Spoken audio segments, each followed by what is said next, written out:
Salut tout le monde, comment ça va? C'est Damien Bancal pour la cyber émission sur Twitch tous les mardis et les jeudis 19h30.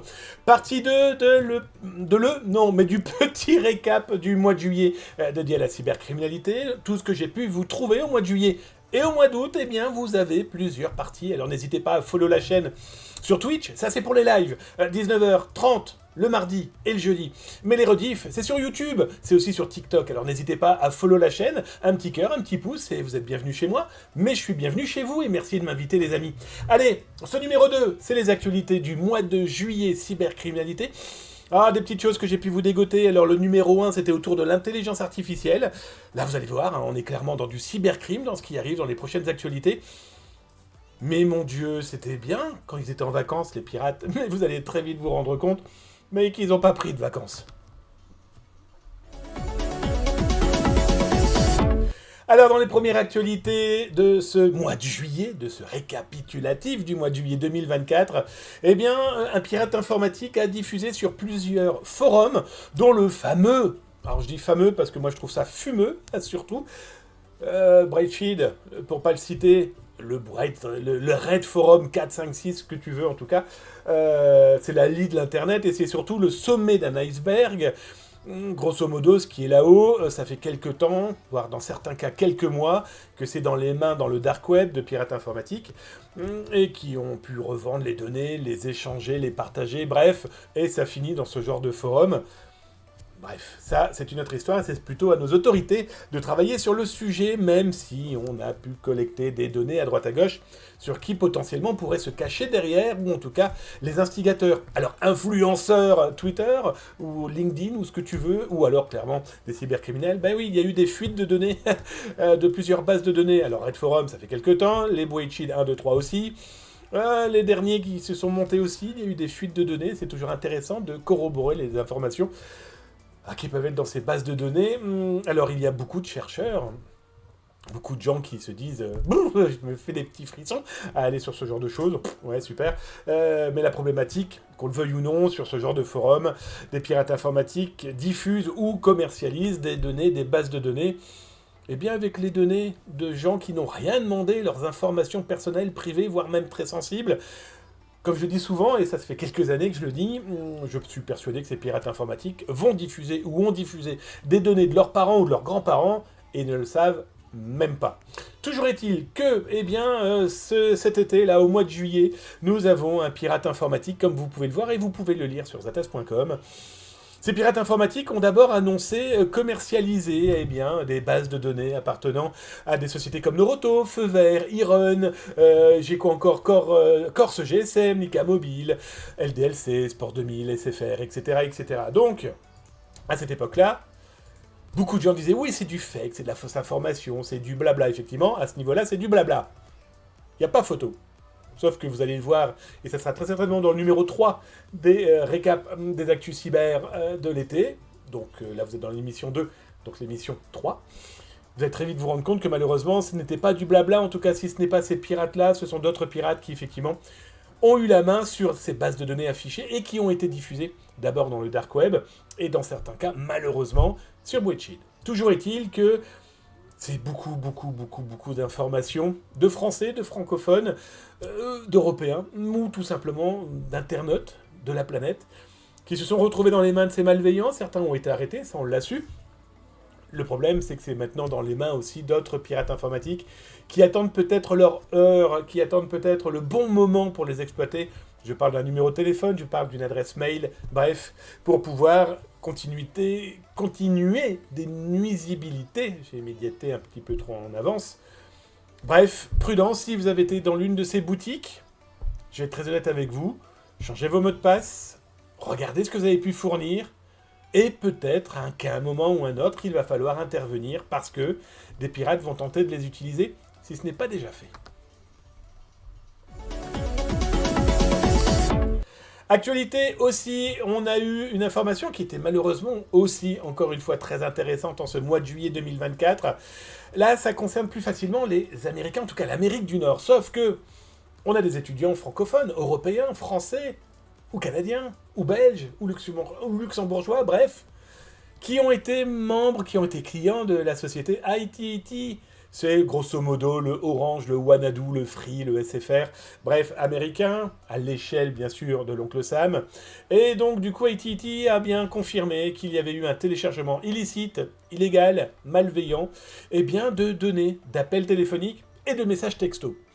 Alors pour ceux et pour les plus anciens, souvenez-vous, on avait eu le même type de bug ayant visé un opérateur, un important opérateur français, c'était SFR pour pas le citer. À l'époque, Zataz avait découvert un accès qui permettait de lire tous les SMS, tous les MMS, voire toutes les photos que pouvaient s'envoyer eh bien, des clients de cette société. Alors je vous parle de ça il y a plus de 10 ans maintenant, ça a été corrigé, vous vous en doutez bien. Mais voilà, il faut savoir que les opérateurs peuvent sauvegarder ce genre de choses pour des questions de service, des questions de marketing, des questions aussi législatives, loi, pardon. Bon, problématique, hein. Pour AT&T, les données datent quand même du 31 octobre 2022 au 2 janvier 2023, donc quand même un petit trimestre loin d'être négligeable. Des données qui, à première vue, ont été diffusées. Alors, on a vu des extraits, mais est-ce que c'est les mêmes? On n'en sait strictement rien, tellement ça diffuse comme des goujats, hein. Comme des... Voilà, je ne serais pas vulgaire, mais c'est complètement fou, voilà, le nombre de données qui peuvent être diffusées aujourd'hui. Voilà, AT&T a alerté 2022-2023. Ils ont quand même attendu quasiment plus d'1 an et demi pour alerter leurs clients, très certainement pour des questions d'enquête. Ah, l'Espagne, ah, le soleil, ah, les vacances. Minorque, Majorque, ces sublissimes îles du côté de la Méditerranée. Eh bien, cet été, nous sommes le 28 juillet 2024. Je vous écris un article sur le sujet. On a des pirates informatiques qui, quelques jours avant l'ouverture des Jeux Olympiques Paris 2024, se font arrêter. Alors, pas des pirates comme les autres. C'était des instigateurs de cyberattaques de type DDoS, déni distribué de services, pour un groupe malheureusement très connu, les No Name 057, 16. Vous savez, ces pro-russes qui attaquent tout ce qu'ils peuvent pour des fins politiques. Eh bien, ce qui est complètement fou, c'est que les 3 personnes et 3 gaillards qui ont été arrêtés étaient non seulement européens, mais ils étaient surtout espagnols. Ils étaient du côté de l'Espagne, voilà, le pays, et l'île. Alors, Minorque et Majorque, c'est aussi l'Espagne, hein, c'est aussi le pays. Je voulais parler des îles, toujours est-il que un Minorque arrêté, un à Séville, si je ne me trompe pas, un à Huelva, arrêté aussi. Voilà, bah, les autorités ont mis la main sur ces 3 personnages. Alors, ce qui est intéressant, c'est que ensuite, on n'a pas vu de véritable cyber-attaque de type DDoS. Alors, je vous cache pas tout de suite, hein, c'est revenu. Vous verrez ça par contre dans les lives sur Zataz, mardi et jeudi 19h30, où là on va revenir sur les actualités du moment. Les attaques DDoS ont repris pas aussi violemment qu'avant, parce qu'ils continuent à louer à droite à gauche ou utiliser des options gratuites proposées par des outils dits stresseurs. Mais ce qui est intéressant dans ce cas-là, en tout cas pour ces 3 internautes arrêtés, voilà, ils étaient contre l'OTAN, ils étaient contre l'Occident, ils étaient pour la Russie, etc., etc. Mais au soleil. Tiens, intelligence artificielle, je vous le rappelle, sur zataz.com, vous avez ici, je vous ai créé une rubrique intelligence artificielle, les news. Pourquoi ? Parce que vous êtes nombreux à me les réclamer, surtout des news décalées. Ensuite, peut-être que vous ne le savez pas, mais je travaille pour France Info, je suis le joker de la chronique intelligence artificielle, et donc du coup, je traite tous les matins d'intelligence artificielle. Et donc c'était l'occasion aussi de vous proposer des articles sur toute l'actualité autour d'intelligence artificielle, mais carrément décalée, voilà, ou pas obligatoirement diffusée en sens large, parce que c'est soit pas très simple à comprendre, soit ça dépasse complètement l'entendement, soit on se dit on va pas en parler tout de suite, ça va faire peur aux gens. Toujours est-il que l'actualité que je vous ai trouvée, elle est plutôt intéressante. Pourquoi ? C'est que le Colorado, l'État du Colorado aux États-Unis d'Amérique, eh bien a mis en place sa loi sur l'intelligence artificielle. Voilà, aujourd'hui, c'est le premier État véritablement à mettre une loi très carrée, très draconienne, très... voilà, elle est là pour dire... vous allez vous calmer avec votre intelligence artificielle. Nous, on veut pas que, par exemple, si vous souscrivez une assurance, eh bien que vous ayez été contrôlé et analysé par une intelligence artificielle sans que vous sachiez et que surtout vous ayez pu donner votre accord. Même pareil pour une embauche. D'ailleurs, vous retrouverez ça sur France Info. C'était l'une de mes chroniques là en mois de mars ou février, grosso modo, autour de l'emploi, où je vous avais expliqué que l'intelligence artificielle est de plus en plus utilisée par les ressources humaines, et donc du coup, des gens s'étaient fait clairement pas s'était fait recaler, hein, voilà, d'un emploi, parce que l'intelligence artificielle, eh bien, trouvait que le softball, c'était moins bien que le baseball dans vos loisirs personnels, et donc, du coup, dégagé. Voilà, donc, du coup, cette loi du Colorado a mis, clairement, des points sur les i. Le i de intelligence, de l'intelligence artificielle. Alors, si ça vous intéresse, je vous ai fait un article assez touffu avec les liens qui vont bien, et puis surtout une continuité sur... Et demain, et chez nous, en Europe, on sait que l'Europe a fait voter quelques lois, mais pas aussi carré sur ces éléments-là, par exemple, sur l'emploi et autres.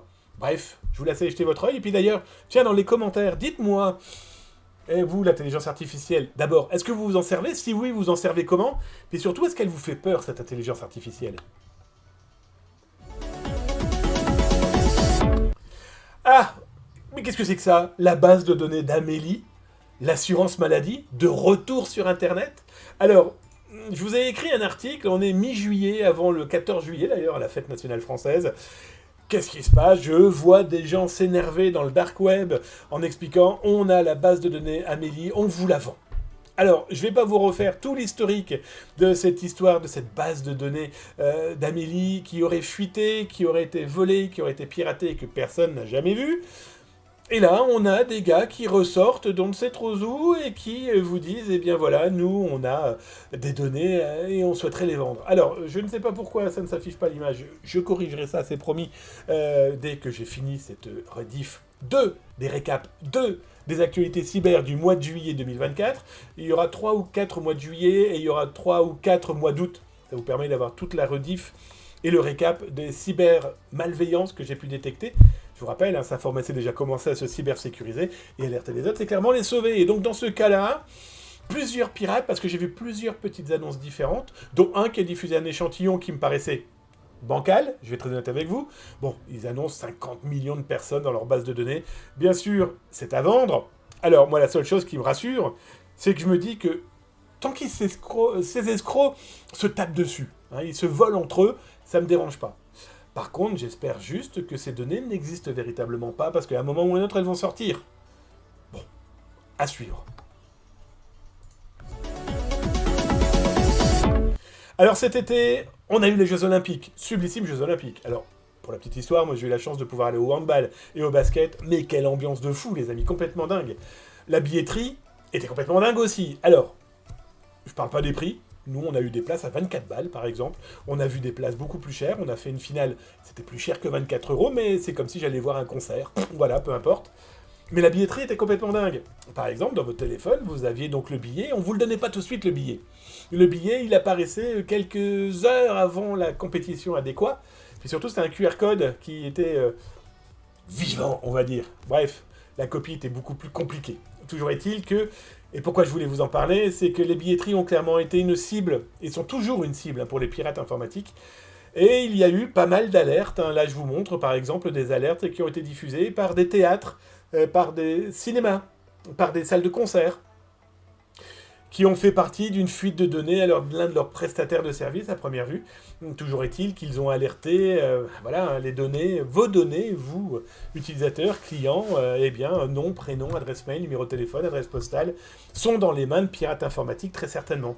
Alors, on a deux sources, on a deux échos, on a deux populations qui vous disent « Oh, il n'y a pas de données bancaires, ça va !» Et l'autre qui vous dira « Ah ouais, mais c'est plutôt moins dans mon sens là, effectivement, il n'y a pas les données bancaires, chouette. Ah ouais, mais il y a votre identité, votre mail, votre téléphone, et vous savez qu'avec au moins le mail et le numéro de téléphone, malheureusement, les professionnels du piratage informatique, de la malveillance, ont suffisamment d'outils pour vous piéger. Alors, quelqu'un vous appelle en parlant de place de cinéma, de concert, de sport, vous demande un code de FA, double authentification. Vous ne répondez pas. Point barre. On ne cherche pas à comprendre. Si ces gens-là ont vraiment des choses à vous proposer, eh bien, on les rencontre physiquement. Votre banquier, les impôts, l'URSSAF, je ne sais quoi encore. Bref, toujours est-il que tous ces éléments-là sont loin d'être négligeables. Pourquoi? Parce qu'il y a eu aussi, et peut-être que vous l'avez suivi, Ticketmaster. La société dédiée eh bien, aux achats de billets, eh bien, nous avons eu un pirate informatique qui a quand même annoncé commercialiser le 8 juillet, eh bien, un certain nombre, plus de 30 000, a-t-il expliqué, d'informations liées à Ticketmaster. Alors, là, je peux vous le dire, il y a eu une fuite de données Ticketmaster de bien plus que 30 000 informations d'utilisateurs. On se demande même si c'est pas l'intégralité de ce qu'ils ont pu voler à un moment T, parce que voilà, c'est l'API. Bref, je vais pas vous expliquer très clairement comment ils ont réussi. Mais la base de données qu'on a pu voir passer avec le service Veizataz, d'ailleurs si ça vous intéresse, veizataz.com, qui est la boutique, qui est l'entreprise Zataz dédiée à la recherche d'informations, qui n'a rien à voir avec Zataz.com, deux mondes différents, mais toujours est-il que on a pu nous détecter une sacrée base de données Ticketmaster. Voilà, ce monde autour de la billetterie, ça intéresse, c'est de la donnée, potentiellement de la donnée bancaire, mais beaucoup d'informations aussi sur des personnes que les malveillants pourraient tenter de vouloir piéger. Donc, voilà, alerter, c'est clairement sauver les autres. On est d'accord ?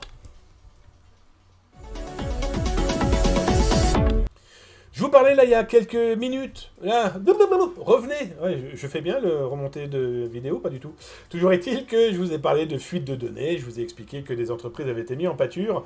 Vous lirez dans cet article que je vous ai diffusé le 17 juillet, eh bien que les données de SFR ont été diffusées. Une base de données SFR, celle dont tout le monde fantasmait il y a quelques semaines en disant « Ah, il y a un pirate qui les vend ». Le problème, c'est que sur un site russe, nous, on a retrouvé cette même base de données qui était offerte. C'est quand même plutôt... voilà, on va pas se leurrer, c'est un vrai gros problème.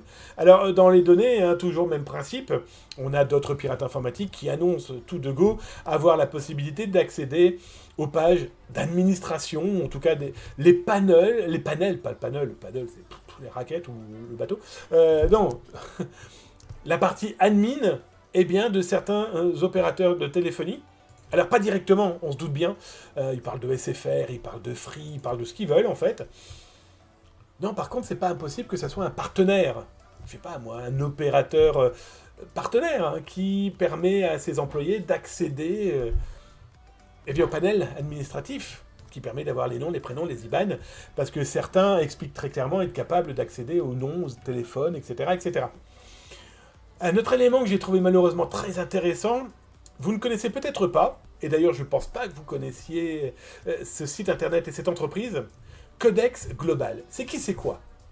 Oh, c'est un espace juridique qui permet à des entreprises comme Binance, Discord, Pinterest, LinkedIn, Roblox, Tinder, Twitter, TikTok, Snapchat, SoundCloud, OnlyFans, etc., etc., eh bien de pouvoir discuter avec des avocats en cas de découverte de fichiers malveillants, en cas d'usurpation d'identité, etc., etc. Bref, c'est une mise en relation entre avocats. Eh bien, un pirate informatique dit très clairement qu'il a clairement accès au panel de Codex Global. Et regardez ce qu'il écrit. Permet des réquisitions gouvernementaux. Bon, on va passer à côté le fait qu'il parle français comme un Becherel qui n'a pas de page, mais toujours est-il qu'il explique que, eh bien oui, effectivement, ça permet de lancer des réquisitions et donc du coup se faire passer pour Codex Global. Ça pourrait, par exemple, contacter Discord ou LinkedIn en disant, ben voilà, je voudrais des informations sur cette personne-là. Ben, c'est fait légalement. C'est fait par des entités d'avocat à avocat. Et donc, du coup, vous pourriez potentiellement, vous, le pirate, recevoir des informations de Roblox, Tinder, Twitter, en disant, ah bah oui, cette personne-là, voilà ce qu'on a sur lui. J'ai trouvé ça intéressant. Est-ce que c'est vrai, est-ce que c'est faux? On n'en sait rien. Est-ce que c'est vrai, est-ce que c'est faux? Est-ce que les gens ont acheté? On n'en sait rien. Toujours est-il qu'au moment où j'ai écrit cet article-là, des exemples ont été faits. Est-ce qu'ils étaient vrais? Est-ce qu'ils étaient faux? Est-ce que c'est des arnaqueurs qui essayent d'arnaquer d'autres arnaqueurs? C'est la seule chose que j'espère. Eh ben dites donc, c'est la fête à neuneux côté messagerie. Alors on en parlera dans les prochaines émissions sur les récaps, le récap été 2024, juillet-août, de la cybercriminalité et de la cybersécurité. On parlera par exemple de Telegram, qui a quand même fait beaucoup de bruit fin août, mais ça, à suivre. Follow la chaîne Twitch, 19h30, tous les mardis, tous les jeudis, en live. Et par contre, suivez la chaîne aussi sur YouTube, où là vous pourrez retrouver tous les récaps, comme par exemple les récaps 2014 de l'été, 2014, juillet et août, mais aussi les rediffusions de Twitch, aussi les rediffusions des reportages, des sujets que je peux faire pour la radio ou la télé. Bref, bienvenue. Servez-vous. Mais plus sérieusement, c'est pour vous parler de ça, c'est que on a de plus en plus de réseaux sociaux montrés du doigt parce qu'on a de plus en plus de pirates informatiques qui s'en servent. Eh ben oui, on va pas non plus voiler la face. Et là, ce qui est intéressant, c'est qu'on a un pirate informatique, Amin Timovic Stigal, qui, eh bien, a été montré du doigt par un grand jury fédéral, alors celui du Maryland, aux États-Unis d'Amérique. Eh bien, il est clairement montré du doigt, hein, le gars, un russe de 22 ans, qui a quand même utilisé les réseaux sociaux, comme Telegram par exemple, tout simplement pour lancer des cyberattaques et faire de la propagande. Alors lui est connu pour avoir lancé énormément de systèmes, d'avoir lancé de cyberattaques contre des systèmes informatiques, voler des données par exemple. Bon, alors on va pas se voiler la face, hein. Le mec a clairement préparé l'invasion de l'Ukraine par la Russie en mode numérique. Et là, on vous parle de ça quand même déjà de février 2022. Il y a bientôt 2 ans. Il ne faut pas l'oublier non plus. Ce petit détail terrible de notre histoire. Toujours est-il que, eh bien, le gars, à première vue, travaillait par le GRU. Alors GRU, c'est pas le gentil méchant dans Les Mignons. Non, le GRU, c'est le service de renseignement, l'un des services de renseignement russes. Là, en tout cas, celui-là, c'est un service militaire de renseignement militaire russe. Et donc, il aurait orchestré des cyberattaques et volé des données, etc., etc. Alors, je vous laisse lire l'article que je vous ai écrit sur le sujet. On en a très très peu entendu parler. Maintenant, voir ce qu'il va en découler. Toujours est-il que ce genre de population, quand elles sont en Russie, on n'est pas près de les arrêter. Elles vont peut-être couler dans le béton, ça on n'en sait rien en local, hein, parce que c'est pas vraiment tendre entre eux, soyons très clairs. Bon, et bien lui c'est intéressant parce qu'il a diffusé quand même énormément d'informations, et on sent que lui était au courant.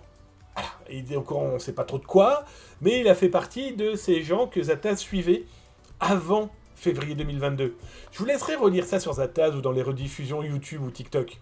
Souvenez-vous, septembre 2021, octobre 2021 et décembre 2021, je m'étonnais, à preuve à l'appui, en me disant « Mais qu'est-ce qui se passe avec les Russes ? Ils arrêtent les mecs chez eux, mais surtout, il y a énormément de fuites de données. Voilà. Géopolitique, c'est pas mon métier. Des éléments qui, aujourd'hui, quand on les additionne, on se rend compte qu'ils préparaient quelque chose. Ces gens-là préparaient quelque chose, avec les données qu'ils ont volées.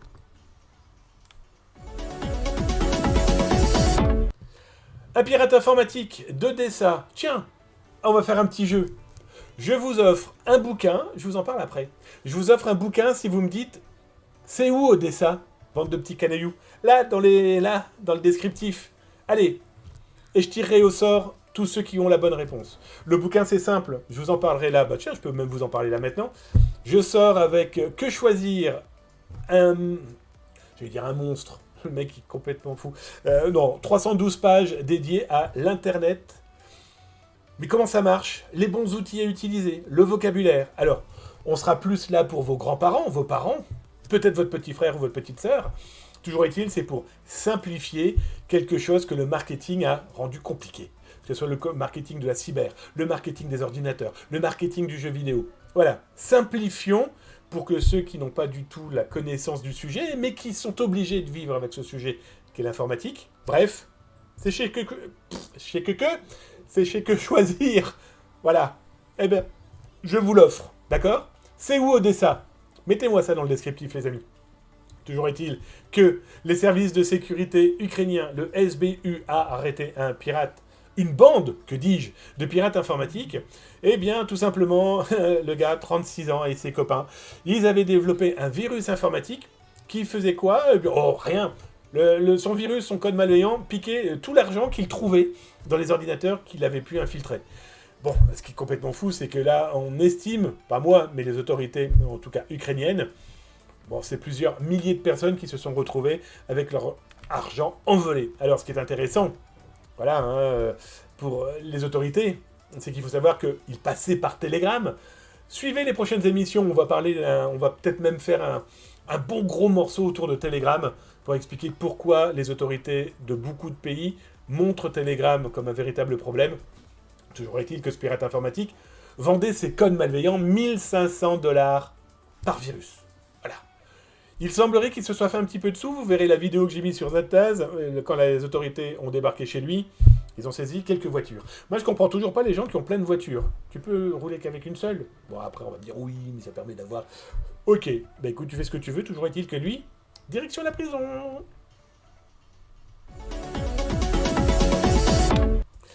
Oh bah dites donc, alors là, j'ai découvert un truc cet été qui m'a, moi, pas horrifié. Je suis pas né de la dernière pluie, hein, vous le savez, il y a longtemps que j'ai plus 20 ans. Mais toujours est-il que l'état d'esprit de certains internautes, juste pour briller dans une société qui est de mythomanes ou de gens qui vont t'oublier au bout de 15 minutes. Lui s'est dit, tiens, je vais créer sur Telegram eh bien, un espace qui va me permettre de mettre en pâture des gens que j'affirme être des pédopornographes. Donc cette personne que j'ai retrouvée sur Internet, son compte Telegram, etc., balance des noms, des prénoms en disant, oh ben eux, ce sont des pédopornographes. Ok, d'abord, t'as pas à jouer à zéro. Ensuite, si tu as des preuves, tu préviens les autorités sauront s'occuper de ces données. Puis surtout, tu vas vraiment aider la société. Parce que le gars, sur son Telegram, déjà, il explique qu'il était sur Coco.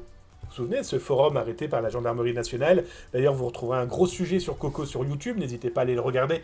Vous comprendrez un petit peu comment ça fonctionnait. Et surtout, les groupes que nous, on a retrouvés qui orchestraient des harcèlements, qui orchestraient des guet-apens. L'un de ces guet-apens, faut-il le rappeler, eh bien, c'est fini par la mort d'un homme à Grande-Synthe, dans le nord de la France. Voilà. Tout ça parce que ce monsieur était gay, ils ont été le massacrer. Voilà. Bref, et toujours est-il que cet instigateur, donc je donne pas son nom, ça sert à rien, les autorités l'ont, pas par moi, hein. Les autorités sont sur son cas, ça me paraît plus qu'évident. Mais le gars diffuse des noms, des prénoms, des photos, diffuse des vidéos aussi, hein, d'agression. Il y a certaines vidéos que j'ai trouvées complètement dingues, où on voit, avec un taser quelqu'un au visage plusieurs fois parce que c'est rigolo. Ou c'est, oh, tu cherches des enfants. Ok, c'est spécial, c'est vraiment très très spécial. Non, si vous avez les preuves, c'est aux autorités. Parce que, il faut arrêter cette personne, ça c'est évident. Peut-être sauver potentiellement aussi les gamins, qu'en pensez-vous? Bref, je vous conseille de regarder un film sublissime, Sound of Freedom. Sublissime film d'une histoire vraie, d'un agent américain, un agent spécial, dont la mission est de traquer les pédopornographes. Ce film est magnifique, il est à regarder, ça fera peut-être mettre du plomb dans l'aile et dans la tête plutôt de gens qui se disent je veux jouer à Zorro et chasser, eh ben oui, passez les diplômes et devenez gendarme ou policier spécialisé dans la lutte contre la pédopornographie. Mais regardez ce film, Sound of Freedom, le son de la liberté. Ce film est génialissime dans son histoire. Après, moi, c'est mon métier, l'image, etc. Il est sublissimement filmé. Bref, c'était l'aparté, mais qui colle avec ce sujet-là. Pourquoi je voulais vous en parler, donc, de ce gars, de son groupe, de ce qu'il a créé? Eh bien, il a diffusé les informations du garçon d'un chanteur très connu en France, et qui s'est même beaucoup plus loin que la France, que les pays francophones. Alors, vous doutez bien, je ne donnerai pas le nom de ce chanteur, je ne donnerai pas non plus le nom de son fils, qui est accusé d'avoir attiré des petites filles, etc., etc. Sauf qu'en grattant un petit peu, on se rend compte que c'est un garçon qui est amoureux d'une fille, ils ne sont plus amoureux, la fille se venge, donne ses informations à un trou de balle, qui se dit, moi je veux chasser les pédopornographes sur Internet. J'ai envoyé un message par cet article en disant, mais qu'est-ce qui vous prouve que ce que vous diffusez est vrai? Qu'est-ce qui vous prouve que vous n'êtes pas en train de manipuler? Qu'est-ce qui vous prouve que vous n'êtes pas en train d'être manipulé? Bref, si ça vous intéresse d'en savoir plus, je vous laisse aller lire cet article. Ça vous donnera une petite idée de, malheureusement, comment certains ados, parce que le mec est un ado, voilà, ils vont finir avec quoi? Avec un casier judiciaire et une vie définitivement perdue? Parce qu'ils ont voulu aider. Si vous voulez aider, je vous promets, il y a plein d'autres méthodes. J'en propose sur zatas.com, mais renseignez-vous aussi auprès des autorités. Vous voulez aider les gens, c'est génialissime. Il y a plein de possibilités. Renseignez-vous auprès de la police, de la gendarmerie, de l'armée, pourquoi pas, d'un médecin. Voilà, aider les gens, c'est pas se créer un télégramme. Ah oui, puis pour vendre des services de DDoS, par exemple.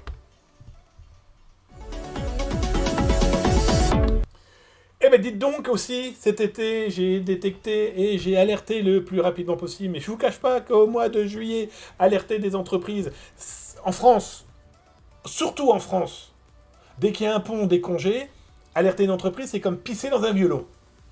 La musique, elle est pas top. Toujours est-il que, là où j'exagère un petit peu, c'est que l'entreprise qui gère les notaires m'a tout de suite alerté. L'ANSSI, l'Agence nationale de sécurité des systèmes d'information, m'a tout de suite contacté. Donc ça, je vais être très honnête avec vous, les Saint-Bernard de la cybersécurité qu'est l'ANSSI, le Saint-Bernard, qu'est l'ANSSI, voilà, bon, ça fait quelques décennies maintenant, ils me répondent très très vite et ils me contactent aussi très très vite quand il y a besoin. Mais toujours est-il que s'est-il passé? Un courrier se faisant passer pour l'Office notarial de France. Et là, la mission de ce malveillant est de dire, vous avez un document notarial à signer, cliquez là. Vous avez compris le piège. Ne cliquez pas, ne fournissez pas vos données, et surtout ne téléchargez pas le fichier qu'on vous propose de lire. Il y a un piège derrière, vous l'aurez bien compris. Alors ça ne vise pas obligatoirement les notaires. Non, parce que les notaires, ils ont leurs outils, ils ont leur système. Non, mais ça pourrait viser n'importe qui et n'importe quand. Un notaire, c'est quoi? Un notaire, c'est tout simplement... Oh, tiens, qu'est-ce que tu fais là, toi? T'es beau, toi. Un notaire, c'est pour un décès. Pour l'achat d'une maison, pour la vente d'un bien, bref. Donc les gens qui reçoivent un document d'un notaire, d'autant plus quand il y a le logo et tout, ils disent tiens, c'est important, donc je clique. Non, on ne clique pas. On regarde déjà le nom du notaire, on regarde déjà l'adresse, on regarde le numéro de téléphone. Puis on donne un petit coup de bigophone. Salut, je m'appelle Damien, vous m'avez envoyé un document à signer. Kesako, s'il vous plaît. Voilà, ok, ça va vous prendre du temps, mon Dieu, vous allez perdre 5 minutes. Je vais être très honnête avec vous. Perdez 5 minutes. Ça évitera de perdre des heures, des jours, des mois d'informations que vous ne retrouverez plus jamais. Allez, la dernière actualité de ce numéro 2 du récap de la cybercriminalité du mois de juillet 2024 que je vous ai créé avec Zataz pour faire un petit tour de la cyberactualité pendant que vous aviez les doigts de pied en éventail sur le sable à la montagne. Je ne sais trop où, en tout cas dans le mode détente. Et ça, c'est cool. Toujours est-il que des fuites de données, vous le savez, Zataz en traite, en voie, depuis des décennies. Et je vous rappelle que Zataz a eu 30 ans. Toujours est-il que ces fuites de données, avec mon entreprise, veillezataz.com, qui n'a rien à voir avec le blog zataz.com, même si c'est le même nom, même si c'est moi derrière, c'est deux entités bien différentes pour bien vous faire comprendre que si vous faites appel au service Veillezataz, veillezataz.com, particulier entreprise, jamais ça sera dans les actualités de zataz.com ou dans ma partie communication. Voilà, on a de l'éthique, nous. On ne dit pas partout sur les réseaux sociaux « Je suis un hacker éthique !» Nous, on l'est, mais on le dit pas. Dans tous les cas, c'est tellement du vocabulaire marketing, tout ça. Toujours est-il que, on est le 13 juillet. Je vous ai écrit un article. Pourquoi? Parce que je suis tombé dans un espace pirate. Je vais vous dire comment j'ai fait. Là, je vais vous expliquer. Pirate informatique avec qui je cause sous différents pseudonymes. Chaque pseudonyme permet de poser une question. Du coup, il vaut mieux avoir 10 questions de 10 pseudonymes différents. Ça me fait 10 réponses différentes au lieu d'une seule. Et après, je ne peux plus poser de questions. Toujours est-il que, me demandez pas pourquoi, je prends un pseudonyme d'une personne dont j'ai repéré, en tout cas, une connivence. Est-ce qu'ils travaillent ensemble? Je sais pas. Et j'ouvre un compte, un pseudonyme, qui ressemble comme deux gouttes d'eau à ce qui semble être son ami, son collègue, son peu importe. Typo squatting, hein. Faut pas être un grand génie, hein. Je le suis pas, hein, donc vous comprenez bien le truc. Et je le contacte et je dis, je sais plus où j'ai mis l'adresse pour pouvoir accéder aux données. À notre cloud. Vous avez compris le truc. Le mec m'envoie le lien. Mes yeux, ils ont fait comme ça. Voilà, j'étais presque en train de saigner des yeux, du nez, des oreilles. Toujours est-il qu'il m'a envoyé un lien qui m'a permis d'accéder à 400 gigas de données... 400 gigas de données piratées. Le stockage, 400 gigas. Je vous laisse calculer dans votre tête combien ça fait en nombre de DVD, par exemple. Voilà. Du coup, je vous cache pas que j'ai tout de suite alerté qui de droit. J'ai fait faire détruire cet espace de stockage, même si je vais être très honnête avec vous. Hein, tout à l'heure, je vous parlais de pisser dans un violon. Là, ce que j'ai fait là, c'est que j'ai lancé une petite goutte dans la mer. Hein, voilà, j'ai enlevé une goutte dans la mer de la malveillance. Mais au moins, c'est une goutte. C'est déjà pas mal. Que rien du tout. Toujours est-il que, voilà, c'est des données, il y avait de tout. Des informations sur des gens, des mots de passe, des logins, des mails, des liens, des URL, des accès, etc., qu'ils commercialisent. Bah oui, hein, aujourd'hui, ces chercheurs d'or que sont les données, et peu importe comment ils la cherchent, pour eux, c'est du pognon, tout simplement. C'est de l'argent, comme je le dis souvent, peut-être avec les données de leurs parents et de leurs grands-parents, mais ils ne le savent pas. Ils ont peut-être piraté leurs parents et leurs grands-parents, et ils ne le savent pas. Bref, toujours est-il que, 440 gigas plus exactement, Des données qui datent du 1er janvier au début juillet. Donc ça vous montre aussi que pour un seul groupe, la donnée, il y en a énormément qui est volée. Voilà les amis, c'était la deuxième partie des rediffs, non, mais du récap juillet 2024, été, cybercriminalité. Voilà, je vous ai créé des parties 1, 2, 3, 4, 5, 6, je crois qu'il y en aura 6 ou 7. Regardez sur YouTube, suivez la chaîne, follow, petit cœur, petit pouce, petite cloche, ça fait plaisir. Puis comme ça, vous pourrez retrouver les récapitulatifs de tout l'été de la cybercriminalité, sur TikTok aussi, et sur Twitch, tous les mardis et jeudis 19h30. On parle en live et en public de la cyberactualité. Faites-vous plaisir, merci de m'inviter chez vous. Venez chez moi. S'informer, c'est comment ça se cybersécuriser. Et je crois qu'alerter les autres... Oui, alerter les autres, c'est les sauver. Tchuss!